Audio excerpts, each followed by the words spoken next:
Hi hello എല്ലാവർക്കും my വേഡിലേക്ക് സ്വാഗതം. ഇന്ന് ഞാൻ തക്കാളി തൊക്കാണ് ഉണ്ടാക്കുന്നത്.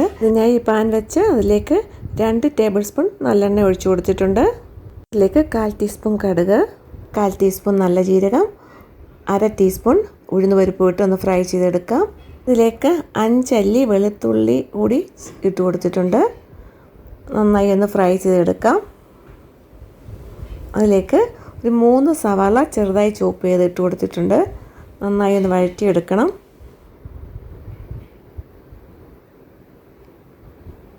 ഇതിപ്പോൾ നന്നായി വഴന്ന് വന്നിട്ടുണ്ട്. അതിലേക്കൊരു 1/2 ടീസ്പൂൺ കായപ്പൊടി ചേർത്ത് കൊടുക്കാം. നന്നായി മിക്സ് ചെയ്യാം. ഇതിലേക്ക് 1/2 ടീസ്പൂൺ ജിഞ്ചർ ഗാർലിക് പേസ്റ്റ്, 5 പച്ചമുളക് കീറിയത്, 3 ടൊമാറ്റോ ചെറുതായി ചോപ്പ് ചെയ്ത് ഇട്ട് കൊടുക്കാം.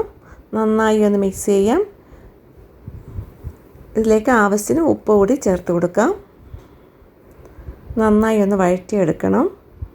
ഇതിപ്പോൾ നന്നായി വഴന്ന് വന്നിട്ടുണ്ട്. ഇതിലേക്ക് 1/2 ടീസ്പൂൺ മഞ്ഞൾപ്പൊടി, 1 ടേബിൾ സ്പൂൺ മുളക് പൊടി കൂടി ചേർത്ത് നന്നായി മിക്സ് ചെയ്യാം.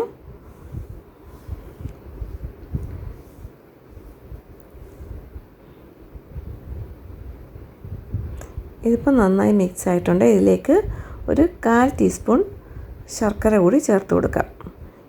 ഇത് എരിവും പുളിയെല്ലാം ബാലൻസ് ചെയ്യാൻ വേണ്ടിയാണ്. ഇതിലേക്ക് കുറച്ച് മല്ലിയില കൂടി ചേർത്ത് കൊടുക്കാം. ഇത് 1 മിനിറ്റ് കൂടി ഒന്ന് വഴറ്റിയെടുക്കാം. നമ്മുടെ തക്കാളി തൊക്ക് ഇവിടെ റെഡി ആയിട്ടുണ്ട്. ഇത് സെർവിങ് പ്ലേറ്റിലേക്ക് എടുക്കട്ടെ. ടേസ്റ്റി ആയിട്ടുള്ള തക്കാളി തൊക്ക് ഇവിടെ റെഡി ആയിട്ടുണ്ട്. ഇത് ചോറിൻ്റെ കൂടെയും ചപ്പാത്തിയുടെ കൂടെയും ദോശയുടെ കൂടെയും ഇഡ്ഡലിയുടെ കൂടെയും കഴിക്കാവുന്നതാണ്.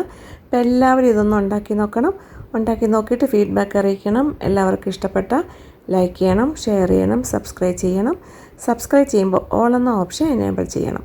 ഓൾ എന്ന ഓപ്ഷൻ എനേബിൾ ചെയ്താലേ ഞാൻ ഇടുന്ന വീഡിയോയുടെ നോട്ടിഫിക്കേഷൻ കിട്ടത്തുള്ളൂ. അപ്പോൾ അടുത്ത വീഡിയോ ആയിട്ട് കാണാം. ബായ്.